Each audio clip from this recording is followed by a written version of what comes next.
সংবাদ সবাইকে স্বাগত জানাচ্ছি। আমি ফিরোজ তোহা। শুরুতেই সংবাদ শিরোনাম জানিয়ে দেব সর্বশেষ গুরুত্বপূর্ণ আপডেট সংবাদ। শুরুতেই শিরোনাম। আওয়ামী লীগের সাধারণ সম্পাদক ওবায়দুল কাদেরের মস্তিষ্ক অলস এবং দুর্বল হয়ে পড়েছে বলছেন বিএনপির সিনিয়র যুগ্ম মহাসচিব অ্যাডভোকেট রুহুল কবির রিজভী। এদিকে ছাত্রলীগ নেতা সজীব হত্যায় জড়িতদের গ্রেপ্তার চেয়ে বিক্ষোভ। লক্ষ্মীপুরের চন্দ্রগঞ্জে আধিপত্য বিস্তারকে কেন্দ্র করে হামলা চালিয়ে ছাত্রলীগ নেতা এম এ সজীব হত্যার ঘটনায় জড়িতদের গ্রেপ্তারের দাবিতে বিক্ষোভ মিছিল করা হয়েছে। আজ বুধবার ১৭ এপ্রিল দুপুরে সদর উপজেলার চন্দ্রগঞ্জ বাজারে আওয়ামী লীগের একাংশের উদ্যোগে এই কর্মসূচি পালন করা হয়। এদিকে লক্ষ্মীপুরে ২ উপজেলায় ১১ চেয়ারম্যান এবং ১৪ ভাইস চেয়ারম্যান প্রার্থীর মনোনয়ন বৈধ।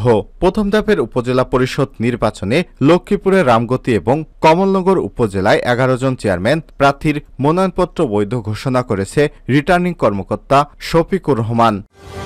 এবারে জানাবো বিএনপির সহ সব অপশক্তিকে প্রতিহত করব বলছেন আওয়ামী লীগের সাধারণ সম্পাদক এবং সড়ক পরিবহন ও সেতুমন্ত্রী ওবায়দুল কাদের।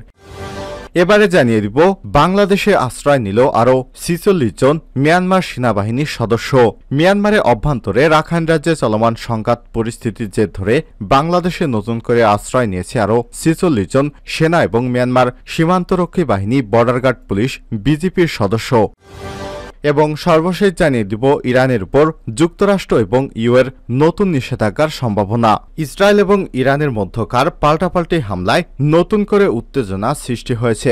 যুক্তরাষ্ট্র এবং ইউরোপীয় ইউনিয়ন ইউএর ইরানের উপর নতুন করে নিষেধাজ্ঞা আরোপের সম্ভাবনায়। এদিকে এই কর্মসূচির উপর জাতিসংঘের নিষেধাজ্ঞার মেয়াদ অক্টোবরে শেষ হয়েছে। নিষেধাজ্ঞাগুলো ইরানের পারমাণবিক কর্মসূচি সীমিত করার জন্য একটি বিস্তৃত চুক্তির সঙ্গে যুক্ত ছিল। বুধবার ১৭ এপ্রিল এক প্রতিবেদনে সংবাদ মাধ্যম বিবিসি জানিয়েছে, যুক্তরাষ্ট্র এবং ইউরোপীয় ইউনিয়ন বলেছে সপ্তাহান্তে ইসরায়েলের উপর ইরানের হামলার পর তারা এখন ইরানের বিরুদ্ধে আরও নিষেধাজ্ঞা আরোপের দিকে এগিয়ে যাচ্ছে। প্রিয় দর্শক, এতক্ষণ শুনছিলেন সংবাদ শিরোনাম, এবারে বিস্তারিত। তবে তার আগে বন্ধুরা, আপনি কোন জেলা থেকে আমাদের সংবাদটি দেখছেন কমেন্ট করে জানিয়ে দিন এই সংবাদ সম্পর্কে আপনার মূল্যবান মতামত। প্রিয় দর্শক, আপনি যদি আমাদের চ্যানেলে নতুন হয়ে থাকেন, ভিডিওটি দেখতে দেখতে চ্যানেলটি সাবস্ক্রাইব করে রাখুন, যাতে করে আমাদের লেটেস্ট আপডেট সংবাদগুলো সবার আগে আপনার কাছে পৌঁছে যায়। এবারে বিস্তারিত জানিয়ে দিব সর্বশেষ গুরুত্বপূর্ণ আপডেট সংবাদ। শুরুতেই শিরোনাম। আওয়ামী লীগের সাধারণ সম্পাদক ওবায়দুল কাদেরের মস্তিষ্ক অলস এবং দুর্বল হয়ে পড়েছে বলছেন বিএনপির সিনিয়র যুগ্ম মহাসচিব অ্যাডভোকেট রুহুল কবির রিজভী। এদিকে ছাত্রলীগ নেতা সজীব হত্যায় জড়িতদের গ্রেপ্তার চেয়ে বিক্ষোভ। লক্ষ্মীপুরের চন্দ্রগঞ্জে আধিপত্য বিস্তারকে কেন্দ্র করে হামলা চালিয়ে ছাত্রলীগ নেতা এম এ সজীব হত্যার ঘটনায় জড়িতদের গ্রেপ্তারের দাবিতে বিক্ষোভ মিছিল করা হয়েছে। আজ বুধবার ১৭ এপ্রিল দুপুরে সদর উপজেলার চন্দ্রগঞ্জ বাজারে আওয়ামী লীগের একাংশের উদ্যোগে এই কর্মসূচি পালন করা হয়। এদিকে লক্ষ্মীপুরে ২ উপজেলায় ১১ চেয়ারম্যান এবং ১৪ ভাইস চেয়ারম্যান প্রার্থীর মনোনয়ন বৈধ। প্রথম ধাপের উপজেলা পরিষদ নির্বাচনে লক্ষ্মীপুরের রামগতি এবং কমলনগর উপজেলায় ১১ জন চেয়ারম্যান প্রার্থীর মনোনয়নপত্র বৈধ ঘোষণা করেছে রিটার্নিং কর্মকর্তা শফিকুর রহমান। এবারে জানাবো বিএনপির সহ সব অপশক্তিকে প্রতিহত করব বলছেন আওয়ামী লীগের সাধারণ সম্পাদক এবং সড়ক পরিবহন ও সেতুমন্ত্রী ওবায়দুল কাদের। এবারে জানিয়ে দিব বাংলাদেশে আশ্রয় নিল আরও ৪৬ জন মিয়ানমার সেনাবাহিনীর সদস্য। মিয়ানমারে অভ্যন্তরে রাখাইন রাজ্যে চলমান সংঘাত পরিস্থিতির জের ধরে বাংলাদেশে নতুন করে আশ্রয় নিয়েছে আরও ৪৬ জন সেনা এবং মিয়ানমার সীমান্তরক্ষী বাহিনী, বর্ডার গার্ড, পুলিশ, বিজিপির সদস্য। এবং সর্বশেষ জানিয়ে দিব ইরানের উপর যুক্তরাষ্ট্র এবং ইউএর নতুন নিষেধাজ্ঞার সম্ভাবনা। ইসরায়েল এবং ইরানের মধ্যকার পাল্টাপাল্টি হামলায় নতুন করে উত্তেজনা সৃষ্টি হয়েছে। যুক্তরাষ্ট্র এবং ইউরোপীয় ইউনিয়ন ইউএর ইরানের উপর নতুন করে নিষেধাজ্ঞা আরোপের সম্ভাবনায়। এদিকে এই কর্মসূচির উপর জাতিসংঘের নিষেধাজ্ঞার মেয়াদ অক্টোবরে শেষ হয়েছে। নিষেধাজ্ঞাগুলো ইরানের পারমাণবিক কর্মসূচি সীমিত করার জন্য একটি বিস্তৃত চুক্তির সঙ্গে যুক্ত ছিল। বুধবার ১৭ এপ্রিল এক প্রতিবেদনে সংবাদ মাধ্যম বিবিসি জানিয়েছে, যুক্তরাষ্ট্র এবং ইউরোপীয় ইউনিয়ন বলেছে সপ্তাহান্তে ইসরায়েলের উপর ইরানের হামলার পর তারা এখন ইরানের বিরুদ্ধে আরও নিষেধাজ্ঞা আরোপের দিকে এগিয়ে যাচ্ছে। প্রিয় দর্শক, এতক্ষণ শুনছিলেন সংবাদ শিরোনাম, এবারে বিস্তারিত। তবে তার আগে বন্ধুরা, আপনি কোন জেলা থেকে আমাদের সংবাদটি দেখছেন কমেন্ট করে জানিয়ে দিন এই সংবাদ সম্পর্কে আপনার মূল্যবান মতামত। প্রিয় দর্শক, আপনি যদি আমাদের চ্যানেলে নতুন হয়ে থাকেন, ভিডিওটি দেখতে দেখতে চ্যানেলটি সাবস্ক্রাইব করে রাখুন, যাতে করে আমাদের লেটেস্ট আপডেট সংবাদগুলো সবার আগে আপনার কাছে পৌঁছে যায়। এবারে বিস্তারিত ওবায়দুল কাদেরের মস্তিষ্ক অলস এবং দুর্বল হয়ে পড়েছে বলছেন রুহুল কবির রিজভী। আওয়ামী লীগের সাধারণ সম্পাদক এবং সড়ক পরিবহন ও সেতুমন্ত্রী ওবায়দুল কাদেরের হৃদয় দুর্বল হয়েছে বলে তিনি বেশি অবান্তর কথাবার্তা বলেন, এমন মন্তব্য করেছে বিএনপির সিনিয়র যুগ্ম মহাসচিব অ্যাডভোকেট রুহুল কবির রিজভী। এ সময় তিনি বলেন, ওবায়দুল কাদের সাহেব বিএনপির কাছে তালিকা চেয়ে চিৎকার করছে। ওবায়দুল কাদের সাহেব কি কিসের তালিকা চাইছেন? এর আগেও তালিকা দেওয়া হয়েছিল, তার তালিকা তো আপনাদের কাছেই রয়েছে। আইন আদালত, থানা, পুলিশ আপনাদের কবজায়। ওবায়দুল কাদের সাহেবের স্নায়ু শিথিল এবং মস্তিষ্ক অলস ও দুর্বল হওয়ার কারণে বেশি বেশি অবান্তর কথাবার্তা বলছেন। শেখ হাসিনার বিনা ভোটের সরকার অসংখ্য মানুষকে গুম, খুন এবং অপহরণ করেছে। জাতিসংঘ গুমের একটি তালিকা দিয়েছিল, আজ পর্যন্ত বিনা ভোটের সরকার এর কোনো জবাব দিতে পারেনি। বুধবার সকালে নয়াপল্টনে বিএনপির কেন্দ্রীয় কার্যালয়ে অনুষ্ঠিত সংবাদ সম্মেলনে এসব কথা বলেছেন রুহুল কবির রিজভী। রুহুল কবির রিজভী বলেন, এম ইলিয়াস আলী নিখোঁজের আজ 12 বছর পূর্ণ হল। তাকে ফিরে পাওয়ার অধীর আগ্রহে অপেক্ষায় আজও প্রহর গুনছে তার স্ত্রী, সন্তান সহ দেশের অগণিত নেতাকর্মী। তিনি আরো বলেন, সমাজের মানুষের মধ্যে ভয়, আতঙ্ক এবং নিরাপত্তাহীনতার বোধ সৃষ্টির জন্য আওয়ামী সরকার গুমকে কৌশল হিসেবে ব্যবহার করছে। মূল লক্ষ্য বিরোধী দলকে নির্মূল করা, দীর্ঘমেয়াদে ফ্যাসিবাদী শাসনকে নিষ্কণ্টক করা। এ সরকারের গোটা আমলটায় অপহরণ, গুম, খুন, ক্রসফায়ার এবং বন্দুকযুদ্ধের নামে বিচার বহির্ভূত হত্যা জ্যামিতিক হারে বৃদ্ধি পেয়েছে। এ সময় তিনি আরো বলেন, বিএনপির পক্ষ থেকে সরকারের কাছে জোর দাবি জানাচ্ছি, এম ইলিয়াস আলী সহ সরকারের গুমের শিকার সবাইকে অক্ষত অবস্থায় যার যার পরিবারের কাছে ফিরিয়ে দিন, অন্যথায় প্রতিটি গুমের খুনের দায় বিচারের জন্য তৈরি থাকুন।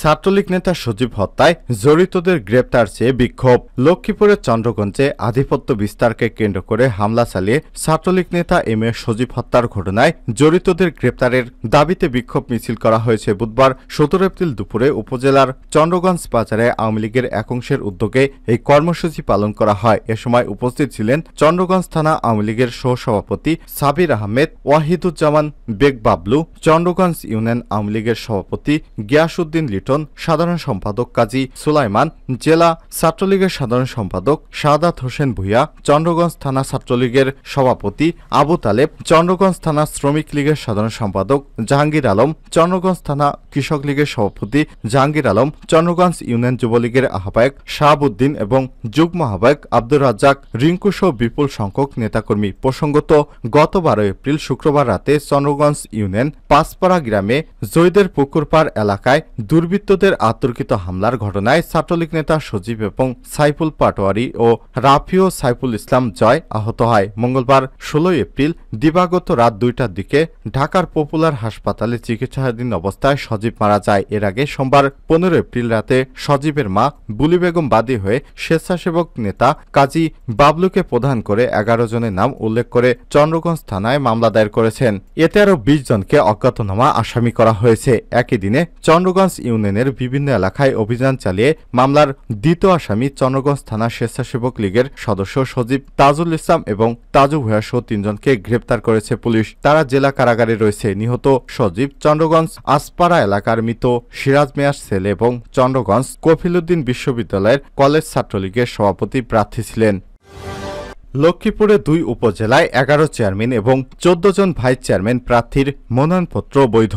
প্রথম ধাপে উপজেলা নির্বাচনে লক্ষ্মীপুরের রামগতি এবং কমলনগর উপজেলায় 11 জন চেয়ারম্যান এবং 14 জন ভাইস চেয়ারম্যানের এবং 6 জন মহিলা ভাইস চেয়ারম্যানের পদে মনোনয়নপত্র জমা দিয়েছেন। প্রার্থীরা অনলাইনে মনোনয়নপত্র দাখিল করেছেন। বুধবার 17 এপ্রিল দুপুরে নির্বাচন রিটার্নিং কর্মকর্তা জেলা নির্বাচন কর্মকর্তা শফিকুল রহমান বিষয়টি নিশ্চিত করেছেন। রিটার্নিং কর্মকর্তার কার্যালয় সূত্র থেকে জানায়, কমলনগর উপজেলায় চেয়ারম্যান পদে 6 জন প্রার্থিতা বৈধ ঘোষণা করা হয়েছে। তারা হলেন উপজেলা পরিষদের বর্তমান চেয়ারম্যান এবং উপজেলা যুবলীগের আহ্বায়ক মেজবা উদ্দিন আহমেদ বাপ্পি, উপজেলা যুবলীগের যুগ্ম আহ্বায়ক আহসানুল্লাহ হিরণ, উপজেলা আওয়ামী লীগের সদস্য বাবুল মিয়া, জেলা স্বেচ্ছাসেবক লীগের শ্রম বিষয়ক সম্পাদক আব্দুর রহমান দিদার, চরকাদিয়া ইউনিয়ন পরিষদের সাবেক চেয়ারম্যান মাওলানা খালেদ সাইফুল্লাহ ও ভিপি নুরনবী। এছাড়া উপজেলায় 4 জন ভাইস চেয়ারম্যান এবং 3 জন মহিলা ভাইস চেয়ারম্যান পদে প্রার্থী হয়েছে। এদিকে রামগতি উপজেলায় চেয়ারম্যান পদে 5 জন, তারা হলেন উপজেলা পরিষদের বর্তমান চেয়ারম্যান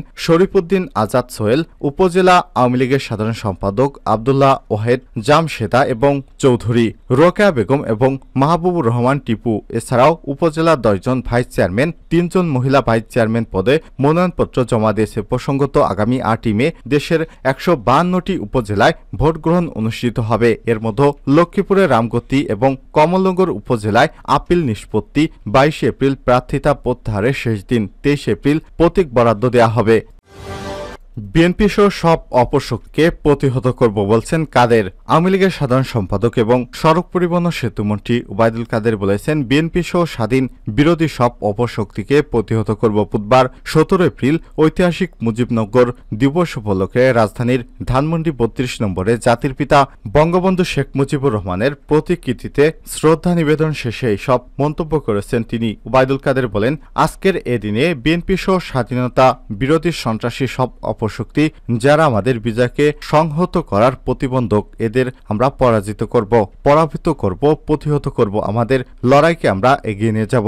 স্বাধীনতা পাওয়ার পর আমাদের কোনো অর্জন বাকি আছে যেটা আমরা এখনো পূরণ করতে পারিনি, এমন প্রশ্নের জবাবে মন্ত্রী আরো বলেন, অর্জন করার বাকি আছে সেটা আমি নিজেই আমার বক্তব্যে বলেছি।